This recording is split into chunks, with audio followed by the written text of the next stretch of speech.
বৃদ্ধা মহিলার একজন যুবতী রয়েছে হাফেজ আবুল বারাকাত। তিনি জঙ্গলে গিয়ে কাঠ কেটে কেটে এনে রেজেক অনুসন্ধান করে রেজেকের ব্যবস্থা করে।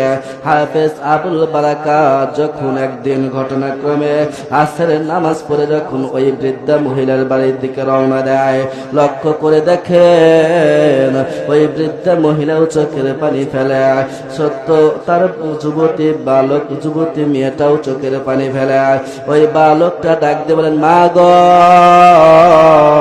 তোমার কি হয়েছে, তুমি কেন কান্না করো? বৃদ্ধ মহিলা ডাকতে বলে, বাবা গো, তুমি শুনে ঘটনা শুনে তুমি কি করবা?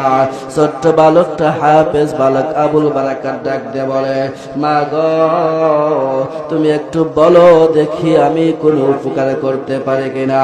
মুসলমান, ঘটনাক্রমে যখন আবুল বারাকাত এই কথা বললেন, বৃদ্ধ মহিলা ডাক দিয়ে বলল, ও বাবা শোনো,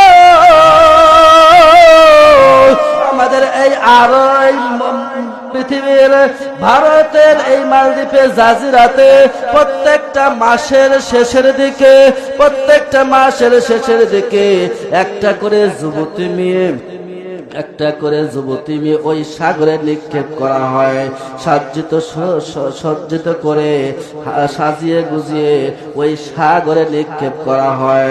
প্রত্যেক মাসে যদি একটা করে যুবতী মেয়ে যদি নিক্ষেপ না করা হয়, সাগরে এত উত্তাল ঢেউ ওঠে, এত ঝড় ওঠে, যেই ঝড়ের কারণে আমাদের এই জাজিরা শহরটি তছনছ হয়ে যায়। এই জন্য এটা সকল মানুষ বিশ্বাস করে। আর যুবতী মেয়েদেরকে প্রত্যেকটা মাসে মাসে ওখানে নিক্ষেপ করে, কারণ সাগরের ওই ভিতরে সাগরের মাঝখানে একটা মন্দির রয়েছে। ওই মন্দিরে প্রত্যেকটা মাসে মাসে যুবতী মেয়েকে দিয়ে আসা হয়। ও বাবা শোনো,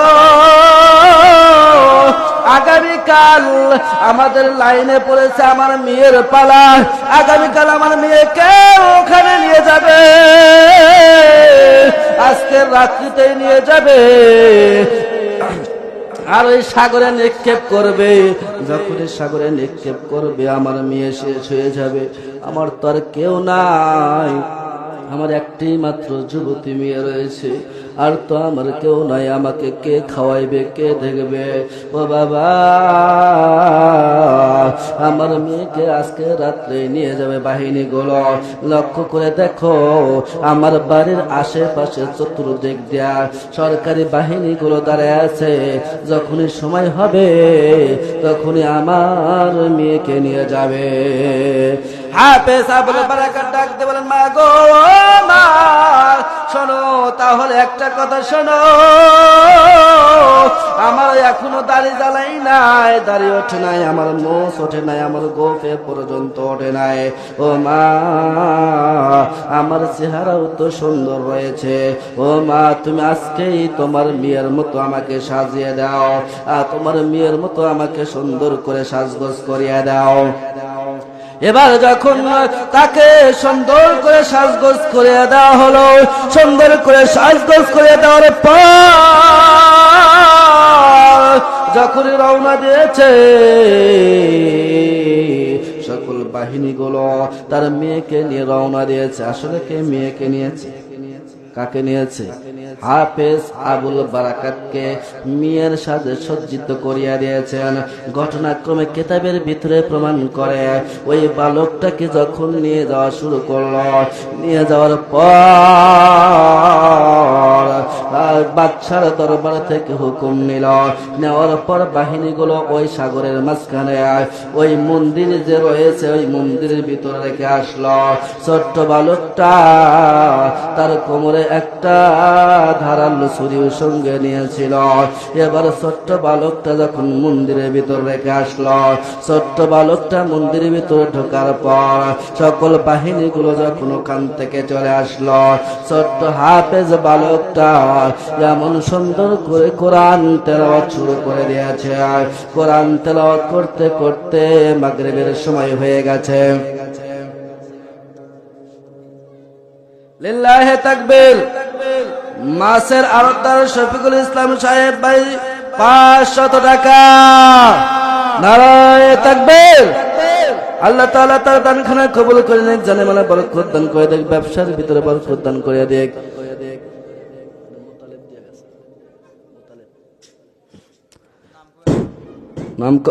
আল্লাহর আরেক বান্দা নাম কইতে না করেছে 500 টাকা। সকলে বলে মারহাবা।